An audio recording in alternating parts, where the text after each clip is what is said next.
মানুষ বলে মাটি সব গিলে ফেলে, কিন্তু গ্রামের মাটি একটু আলাদা। এই মাটি কথা বলে না, এই মাটি অভিশাপ দেয়। আর সেই অভিশাপের কারিগর ছিল রহমত দাফনদার। লোকে তাকে চমদূত বলতো।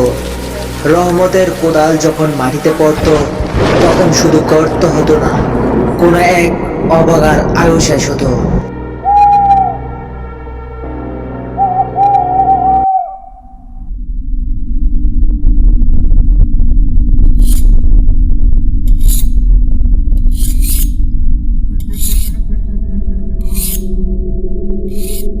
মাস্টার সাহেবের গ্রামের মানুষকে খেপিয়ে তুলেছে রহমত। সে আমার অবৈধ ব্যবসা হিসেবে চাইছে। সে থাকলে আমার রাজত্ব থাকবে না।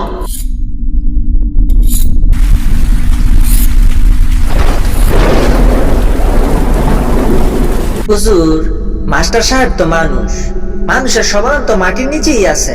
ওকে মেরে ফেললে পুলিশ আসবে। আমি চাই ও নিখোঁজ হয়ে যাক। এমন ভাবে দাফন করবে যেন সে মারা যাওয়ার আগে টের পায় সে কোথায় যাচ্ছে। আমি চাই সে জ্যান্ত অবস্থায় মাটির সামনে। হুজুর, রহমত দাফনদারের দাফনে বাতাস ঢুকে না, শুধু আজরাইল ঢুকে। কিন্তু কামটা শক্ত, খরচ বেশি লাগবে। এক তলে মোহর পাবে। কাজটা আজ রাতে হতে হবে। রাত 2টা, ঘন কুয়াশা আর বৃষ্টির শব্দ। রহমত গোরস্থানের একদম কোণে একটি বড় গর্ত খুঁড়ছে। পাশে একটি বড় চটের বস্তা পড়ে আছে। বস্তাটি অনবরত নড়ছে এবং ভিতর থেকে গোঙানির শব্দ আসছে। চুপ কর মাস্টার, কবরে যাওয়ার আগে এত চিল্লাফাল্লা করলে তো ফেরেশতারাও ভয় পাবে। তোকে এমন জায়গায় শোয়াবো যেখানে সূর্যের আলো কোনোদিন তোর নাম মনে করবে না। রহমত কোদাল দিয়ে মাটিতে কোপ মারছে।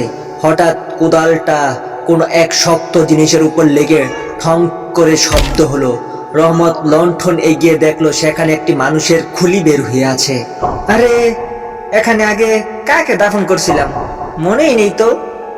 থাক, মাস্টার সাহেবের পাশে সঙ্গী লাগবে। মত নিষ্ঠুর ভাবে হাসতে হাসতে বস্তার বাঁধন খুলে মাস্টার সাহেবের মুখ বের করলো। মাস্টারের চোখে মুখে চরম আতঙ্ক। মোহাম্মদ মাস্টার সাহেবকে টেনে গর্তের কিনারে নিয়ে আসে। মাস্টার সাহেবের বাঁচার আপ্রাণ চেষ্টা করছে, কিন্তু তার হাত পা বাঁধা। রহমত, আল্লাহর দোয়াই লাগে, আমাকে জ্যান্ত খবর দিস না। আমার ছোট বাচ্চা লাগে। তোর বাচ্চা মরলে আমি তাকে তোর পাশে এনে শুয়ে দেব মাস্টার। এখন চুপচাপ কবরে যা। অমত লাথি মেরে মাস্টার সাহেবকে গর্তে ফেলে দেয়। তারপর পাগলের মতো উপর থেকে মাটি ফেলতে শুরু করে।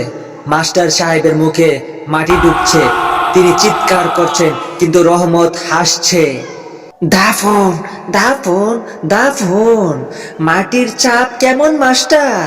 বেশি ভারী লাগছে? মাস্টার সাহেবের হাতটা মাটির উপর থেকে শেষবারের মতো একবার নড়ে ওঠে এবং রহমত তার কোদাল দিয়ে সেই হাতে একটি জোরে আঘাত করে। হাড় ভাঙার শব্দ শোনা যায়। দাফন শেষ। রহমত গাম মুছে একটি বিড়ি ধরালো। হঠাৎ সে খেয়াল করলো গোরস্থানের চারপাশের গাছগুলো থেকে পাতা ঝরছে না, বরং সেগুলো কালো হয়ে পুড়ে যাচ্ছে। কবরের উপরের মাটি হঠাৎ ফুটন্ত পানির মতো বুদবুদ করতে শুরু করলো। এ কি, মাটি কাঁপছে কেন? ভূমিকম্প? হঠাৎ মাটির নিচ থেকে একটি বিকৃত হাত বেরিয়ে রহমতের গলা চেপে ধরলো। সেই হাতটা মাস্টার সাহেবের নয়, বরং অনেক পুরনো এবং কঙ্কালসার। রহমত, তুই শুধু মৃতদের উপর রাজত্ব করিসনি, তুই পবিত্র মাটিকে অপবিত্র করেছিস। আজ থেকে এই দাফন তোর পিছু ছাড়বে না। রহমত চিৎকার করে পালানোর চেষ্টা করে, কিন্তু তার পা মাটিতে আটকে যায়। সে দেখে গুরুস্থানের শত শত কবর থেকে কান্নার আওয়াজ আসছে।